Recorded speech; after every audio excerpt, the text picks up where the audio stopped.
Edson Morales, a ver, Edson Carlos Morales.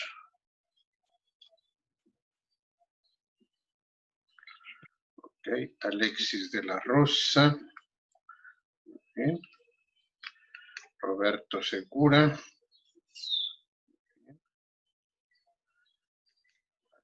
Erika Alejandro Samarripa. Gerardo Méndez.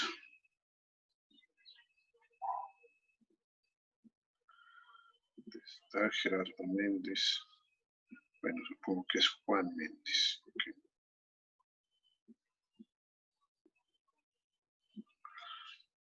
A ver.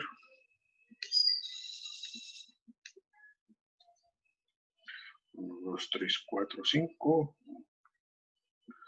A ver, Alexis de la Rosa, ok. Aquí está Samarripa. 5 y yo, 6, perfecto. Bueno, esperar unos 2 minutos y no, pues empezamos nosotros con nuestra clase de hoy. Profe, ya subió la segunda tarea, ¿verdad? Sí, ya. Se encargo mucho de que vayan poniendo al corriente con los ejercicios. Este fin de semana subo la tercera, ¿sí? Para que no nos vayan a dejar que se les amontone. Los trabajos, ya este fin de semana que subamos el tercer ejercicio, pues ya con eso cubrimos el requisito de los 3 trabajos por parcial. A ver, Seira Arriaca.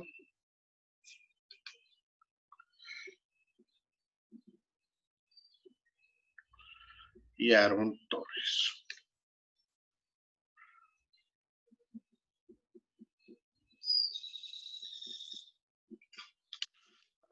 Vázquez, a ver.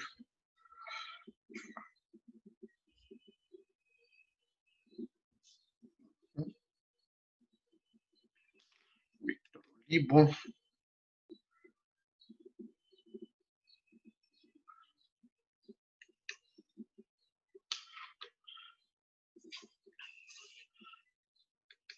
Gustavo Martínez Morán. Okay. Bueno, vamos a empezar con nuestro ejercicio. Aquí pues el único problema que vamos a tener, curiosamente, sigue pasando que aún siendo ingenieros, de repente vemos matemáticas y hasta le sacamos la vuelta, ¿sí? Pero bueno, pues vamos a ser ingenieros, pues desafortunadamente va a ser el pan nuestro de cada día.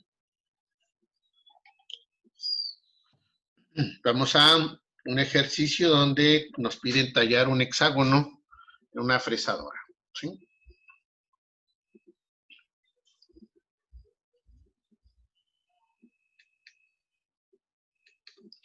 Aquí lo más gorroso obviamente va a ser pues la preparación. Todo lo que tiene que ver con la preparación y la parte teórica. Tallar un hexágono, una fresadora. Obviamente sabemos que un hexágono, una figura de 6 lados. Materiales que vamos a utilizar, obviamente la fresadora y forzosamente, como es un hexágono, pues el cabezal divisor, ¿sí? Entonces vamos a volverlo a utilizar. Cabezal divisor, que ya sabemos más o menos a grandes rasgos su funcionamiento.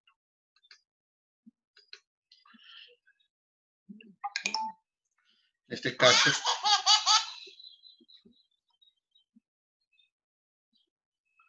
permítanme tantito, a ver.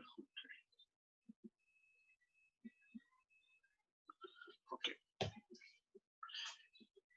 Nos piden que se va a tratar de un hexágono inscrito en una circunferencia, que hay que recordar que el término, que figura inscrita, es una figura que está dentro de una circunferencia, ¿sí? Y que sus esquinas básicamente tocan la parte de la circunferencia. Y nos dicen que se va a trazar el hexágono a partir, bueno, va a ser una barra de forma hexagonal, a partir de una barra cilíndrica de 50 milímetros de diámetro.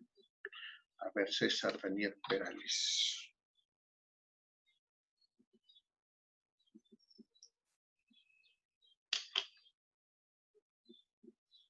Entonces nosotros vamos a partir de nuestra barra, ¿sí? Una barra de 50 milímetros de diámetro. Y nosotros necesitamos aquí que a la hora de maquinarlo por medio de la fresadora, nos quede un hexágono, ¿sí? Un hexágono inscrito. Ahí está nuestro hexágono inscrito dentro de nuestra circunferencia. ¿Cómo lo vamos a hacer? Pues obviamente necesitamos saber cuánto vamos a maquinar aquí arriba, ¿sí? Porque la barra ya está totalmente redonda. Lo que hay que hacer con una piña, un cortador, les va a estar aquí maquinar esta parte de aquí para que nos quede nuestro hexágono, ¿sí? ¿Cómo calculamos esa altura? Pues va a haber que utilizar pues, lo que nosotros conocemos de la prepa, matemáticas, simple geometría básica. Sabemos que de esquina a esquina, obviamente no sabemos aquí la altura del hexágono, ¿sí? No podemos tampoco tantearlo, por así que somos ingenieros y no vamos a estar tanteando. Sabemos que de esquina a esquina es el diámetro de la circunferencia. Fernanda Yanay.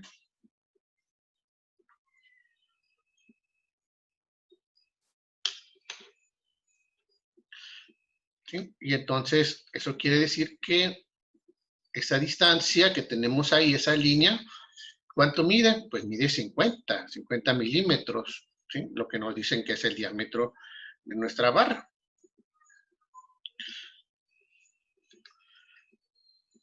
Sabemos que tendríamos entonces un triángulo, aquí un triángulo isósceles, digamos. Sabemos que este lado y este lado miden lo mismo. ¿Sí? El tercero, este de acá, no estamos seguros. A lo mejor sí, a lo mejor no. Pero esto sí, porque están al centro del círculo. Ya de ahí nosotros necesitamos saber los ángulos de este triángulo para determinar, empezar a tratar de determinar esta altura de maquinado que se va a hacer. Nosotros sabemos que siendo, a ver, Moisés González,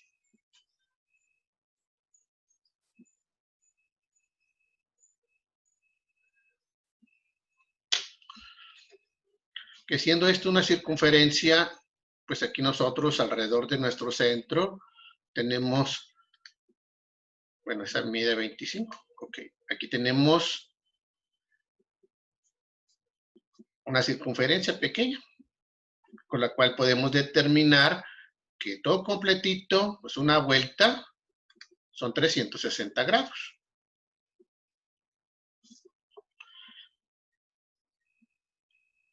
Y que si es un hexágono, pues aquí tendríamos básicamente 6 triángulos. Aquí tenemos uno completo, aquí tendríamos otro, en total 6, el equivalente a los 6 lados que tiene nuestro hexágono. Entonces, ¿cuánto mediría el ángulo del triángulo isósceles? A ver, Edgar Lozano.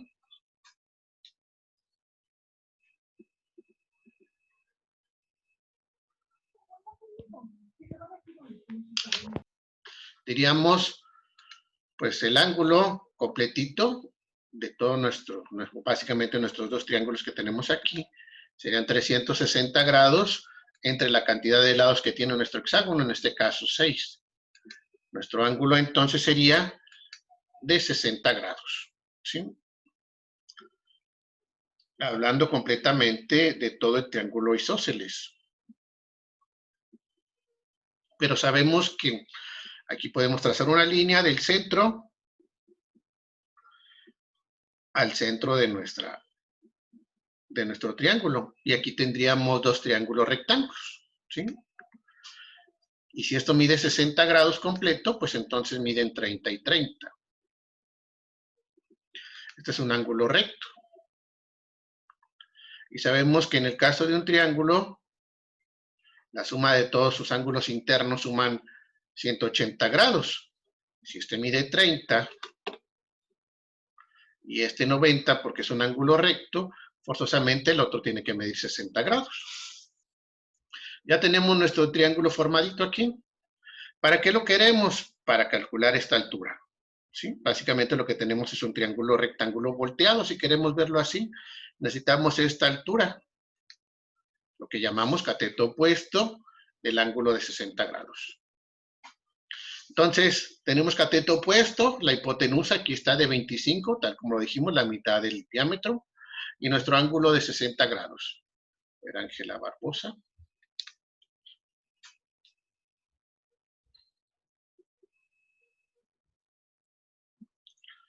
Y Alejandro Dávila.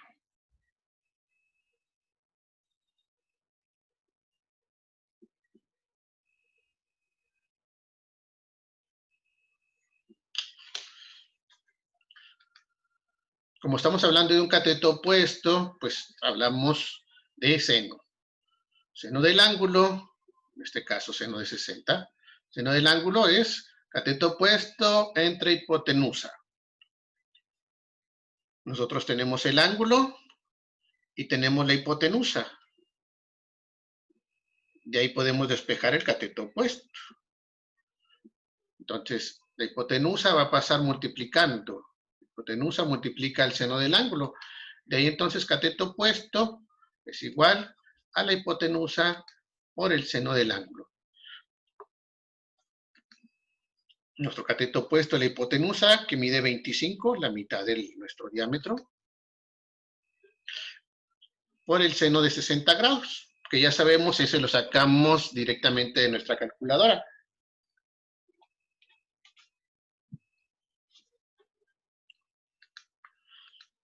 El seno de 60 grados, 0.866. Y multiplicamos. Nos da 21.65. Esa es la altura esta que tenemos aquí.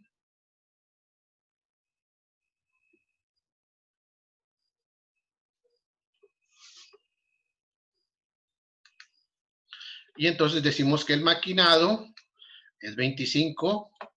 ¿Por qué 25? Porque es la distancia del centro hasta la orilla. Igual que aquí, ¿sí? Del centro a la orilla es 25. Entonces, del centro a la orilla también es 25, hasta acá, hasta arriba.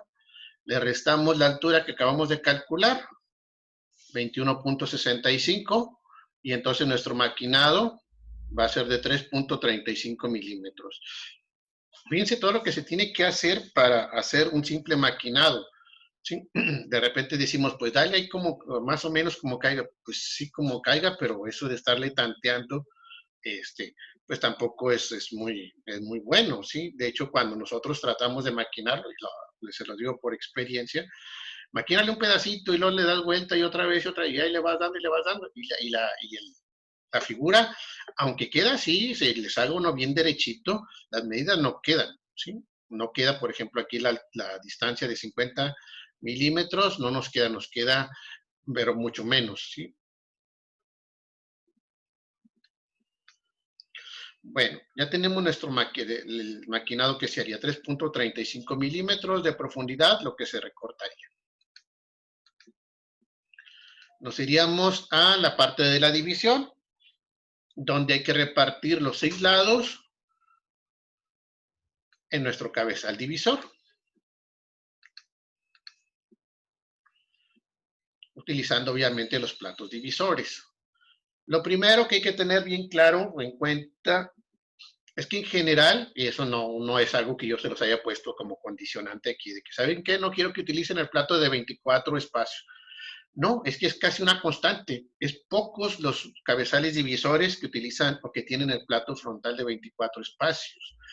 ¿Por qué casi no lo tienen? Porque es muy inexacto. Sí, es un plato divisor que se utiliza de forma práctica, digamos, para trabajos más o menos. ¿Sí? Si se acuerdan, se utiliza un perno donde entra en ese espacio, pero queda muy flojo, ¿sí? Es decir, la división que se utiliza, el espaciado que se utiliza, es bastante inexacto. Por eso, la mayoría de los cabezales divisores, les puedo decir que alrededor del 90% no lo tienen, ¿sí? Casi siempre se utiliza en los cabezales divisores que manejan las afiladoras, ¿sí? Más adelante, si tenemos chance, vamos a ver el detalle de las afiladoras. Ahí sí les soy sincero, se utiliza el cabezal divisor y utiliza los platos frontales de 24, ya sea por espacios o por medio de muescas, ¿sí? Pequeñas ranuras donde se mete un perno para hacer ajuste. Pero los divisores para maquinado en fresadoras casi no lo tienen. Y vamos a trabajar con el disco número 3. ¿Por qué trabajar con este disco? Casi siempre, cuando estamos trabajando en un taller, se trabaja de la forma más eficiente posible. ¿A qué me refiero? A que si ya tenemos montado un disco en nuestro cabezal divisor, pues tratar de utilizarlo, ¿sí?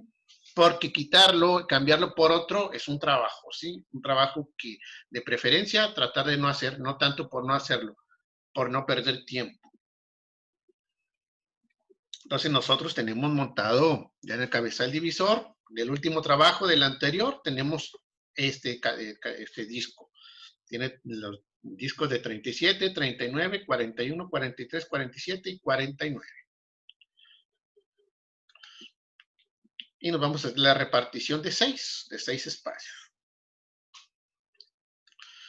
Nos vamos a la división directa, cuando quede exacta. 40 entre 6, porque es un hexágono, no es exacta. Recuerden que lo de 40 es porque nuestro cabezal divisor tiene una corona de 40 dientes, o que da 40 vueltas de la palanca, es el equivalente a una vuelta completa de nuestro chuck divisor. Entonces nos vamos a la división indirecta, donde tenemos 40 entre 6 nuevamente, y lo convertimos a lo que conocemos de matemáticas como fracción mixta. Y nos quedaría así, 40 entre 6, pues nos da 6. 6 por 6, 36, para 44. Entonces 6, serían 6 vueltas. A ver, Pedro. Sería dar 6 vueltas, 4 espacios en el plato de 6 agujeros. Pero no tenemos ningún plato de 6 agujeros. ¿Qué hacemos? Pues tratar de modificar la fracción. Vamos a simplificarla, sacar partes. Mitad de 4, 2, mitad de 6, 3. Y nos quedaría otra vez la fracción mixta, 6 vueltas, 2 espacios del plato de 3 agujeros. Tampoco lo tenemos. ¿Sí? Hay que buscar un número que multiplicado por 3 es el que nos interesa, por el denominador. Número que multiplicado por 3 nos dé uno de estos valores que están aquí. O lo que es lo mismo, que números de los que están aquí son divisibles entre 3. ¿Sí? Y en este caso diríamos que el 39. 39 entre 3 nos da 13. Entonces multiplicaríamos por 13. Y habría que multiplicar tanto numerador como denominador. 13 por 2 y 13 por 3. Y nos quedaría 6 vueltas, 26 espacios del plato de 39 agujeros. Entonces habría que utilizar este plato de 39 agujeros. ¿Qué pasaría si, por ejemplo, llegara a ocurrir, porque sí, obviamente, si llega a ocurrir, que tuviéramos 2 de los números que están aquí fueran divisibles entre este denominador? ¿Cuál utilizaríamos? El más grande. ¿Sí? Hay que utilizar el número más grande de los que están aquí. ¿Por qué se utiliza el más grande? Porque como son platos, son maquinados, ¿sí? Obviamente tienen un cierto factor de error. Ese factor de error, entre menos espacios tenga, el factor de error es más grande. ¿Sí? Por ejemplo, si tuviera 6 agujeros, la distancia entre agujero y agujero es grande. ¿Sí? Lo que quiere decir que la variación entre uno y otro sí puede ser grande. Si hablamos haciendo la comparación, un plato de 60 agujeros, la distancia sería mucho menor. Entonces, el factor de error es mucho menor. Entonces, siempre que tengamos un plato divisor donde los números que están aquí, hay varios que se pueden dividir entre el denominador, hay que elegir el más grande. Obviamente, a la hora del examen que yo les pusiera un ejercicio como esto, cualquiera de ellos que me lo pongan estaría correcto. Sí, yo se los pondría bien. Es que pues, se me pasó por las carreras Agarré el primero por terminar porque se me iba el tiempo y agarré el primero que vi. Entonces, no pasa nada. Nada más eso sí, en la práctica se busca siempre que sea el más grande posible. Bueno, nuestra distribución sería así. Para maquinarlo sería dar 6 vueltas, luego recorrer 26 espacios en el plato de 39 agujeros.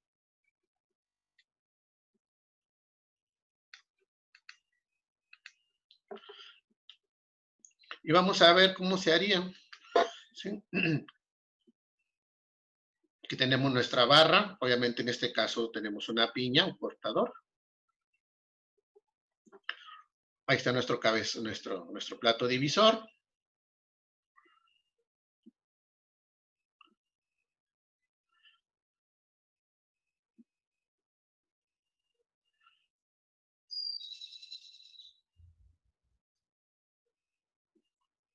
Ahorita vamos a ver algunos detallitos que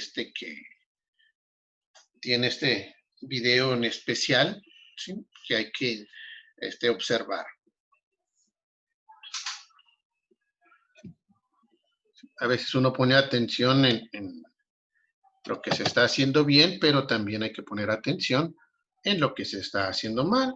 Y no que se esté haciendo mal, sino que no es recomendable hacerlo cuando nosotros nos toque o nos tocara hacer un trabajo así. Ahí vemos ya maquinó nuestro primer plano. Y ahorita vamos a ver nuestro plato, ¿sí? Nuestras tijeras.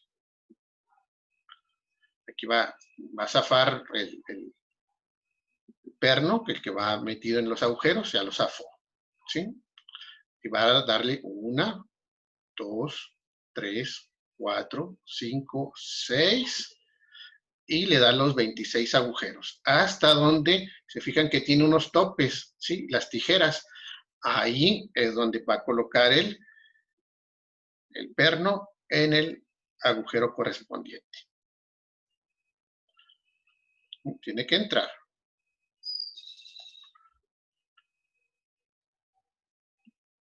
Ya que entró, ahora lo que va a hacer es que va a aflojar las tijeras, ¿sí? Va a aflojar las tijeras y va a mover, porque las tijeras están preparadas para que ya esté preparada la separación de los 26 agujeros, ¿sí? Pone el tope y la siguiente tijera, esta que está acá, ya está indicando dónde terminan los 26 agujeros, hasta ahí. ¿Sí? De esa manera, aquí nos ahorramos nosotros el detalle que decíamos de que de repente nos hablan o de repente nos distraemos por cualquier cosa y se nos olvida contar. Detalles que hay que tomar en cuenta, por eso le interrumpí aquí. Error que está cometiendo esta persona, los lentes. ¿Sí? Importantes los lentes de seguridad. No importa que se trata del maestro y él tiene la preparación, lo que sea. O sea, no puede estar así porque la rebaba ahí que está saltando, si se fijan, cuando ahorita que empieza a maquinar, salta y salta para todos lados. Entonces, cosas que tiene que cuidar. Se supone que para no utilizar los lentes de seguridad está esta guarda, que es transparente, pero obviamente con el uso, como hemos visto, el detalle de manejar el soluble del refrigerante se va empañando y se va opacando, ya de repente ya no se ve nada. ¿Sí? Entonces, por eso está levantado. Si se fijan, este mango que está aquí es para que esa guarda baje y aquí se pueda ver, se supone que se pueda ver a través de la guarda transparente y que la rebaba rebote en el plástico, pero pues obviamente por cuestión de uso pues no se está manejando. Otro error, las herramientas ahí. Por práctica, uno como mecánico ya está acostumbrado a hacerlo así, pero no es recomendable. ¿Por qué no?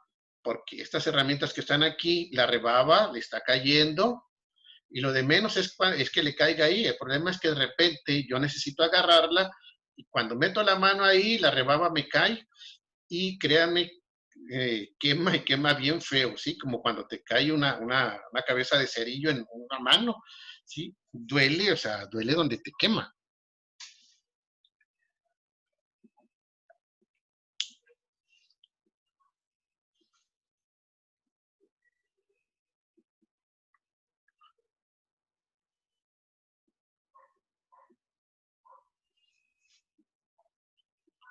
Este es el contrapunto, el que les digo que se utiliza cuando tenemos que trabajar con barras largas.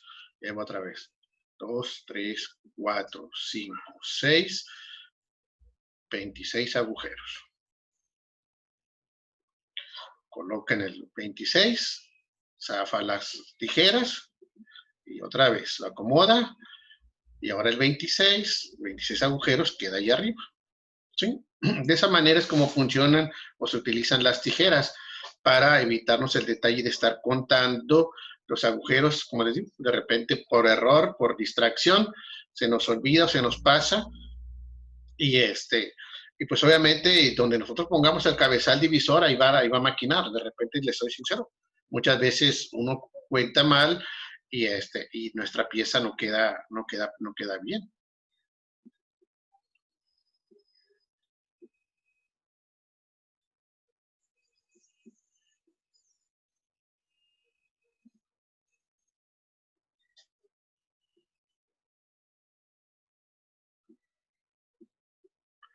Detalle que tiene aquí el contrapunto y se fijan, se ve plano. ¿Sí? En una aquí la parte de arriba se ve plano, porque de hecho está así para que evitar el detalle del contacto con la herramienta que está por arriba, está cortando. Ahí otra vez.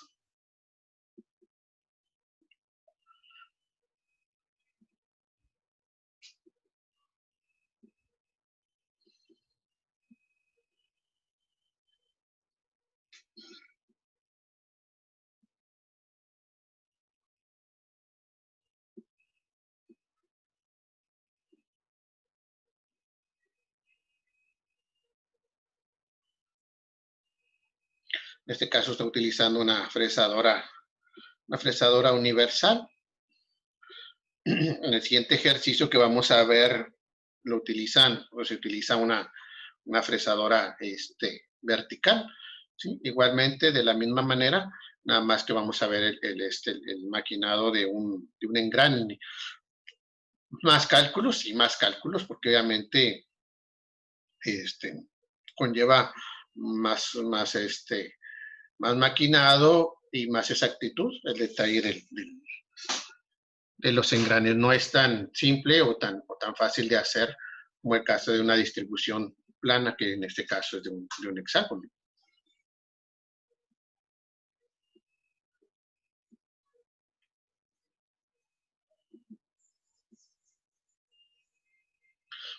Ya mero termino.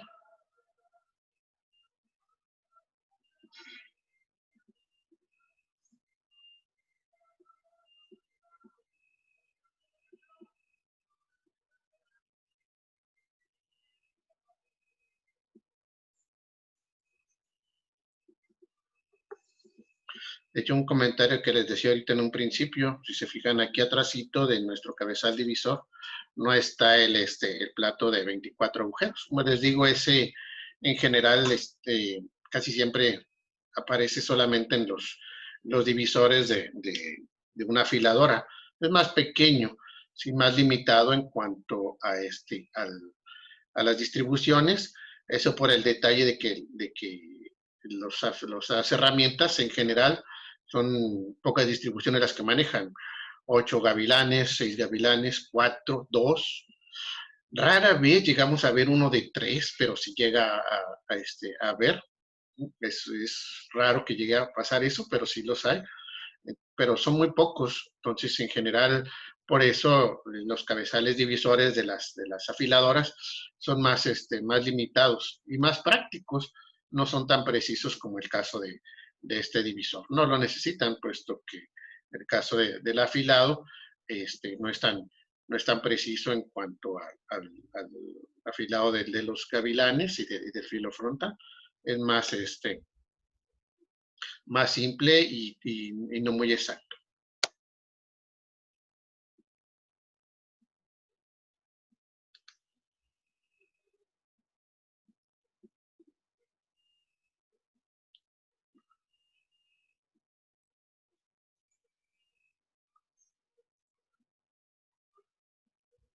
Por cierto, sé que está ahí la manguera del soluble, el refrigerante que se utiliza para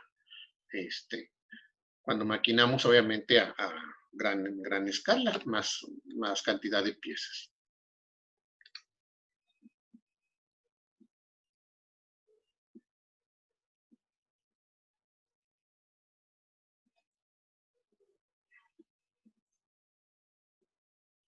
Bueno, ya está terminando.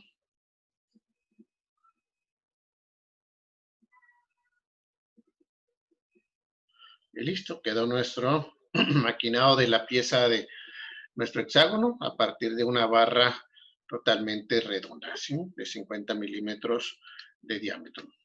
Ok, por lo pronto pues sería todo por el día de hoy. La siguiente clase, como les digo, vamos a ver el detalle del maquinado de un engrane, ¿sí? Cómo se hace, qué cálculos se utilizan, porque son muchos más cálculos en el caso de un engrane. De hecho, los cálculos que vamos a ver solamente son los mínimos, creo que son 3 o 4 cálculos los que vamos a hacer, nada más, pero son muchos más, ¿sí? Los que se utilizan para el diseño de un engrane. Nosotros nos vamos a centrar exclusivamente en el maquinado, ¿sí? Aunque como les digo, son muchos más cálculos los que conlleva el tallado de un engrane. Bueno, vamos a mencionar a los que estamos en clase. Alexis de la Rosa, Eric Samarripa, Arturo Vázquez, Moisés González, Roberto Secura, Gustavo Morán, Zair Arriaga, Edson Morales, César Perales, Pedro Oz, Víctor Olivo, Juan Méndez, Ángela Barbosa, Fernanda Martínez, Alejandro Dávila, Edgar Lozano y Aarón Torres. ¿Alguien que haya faltado de mencionar?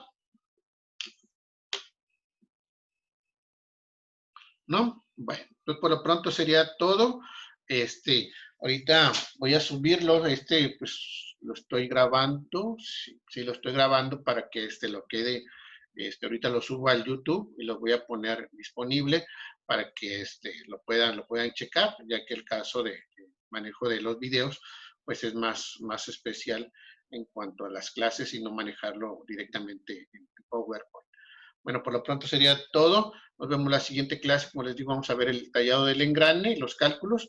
Y obviamente, pues estos cálculos los vamos a ver ya para el último de los trabajos. Les encargo mucho se pongan al corriente con los 2 trabajos que ya tenemos ahí publicados y no se les vayan a amontonar mucho el trabajo. Bueno, nos vemos entonces. Cuídense mucho. Gusto trabajar con ustedes. Hasta pronto. Descansen. Bye. Dije adiós.